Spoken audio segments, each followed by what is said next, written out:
जातो, दोन्ही भागाला, दोन्ही भाग घातल्यावर 20 येतं.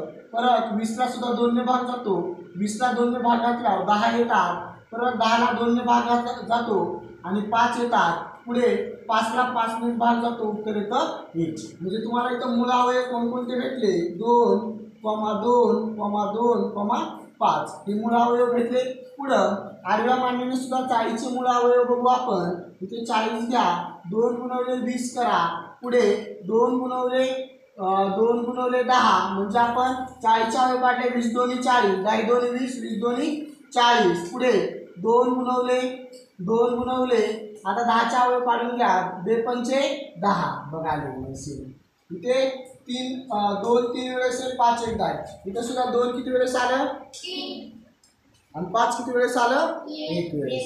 ओके, अशा पद्धतीने तुम्हाला मूळ अवयव पडतात कितीचे? 40चे.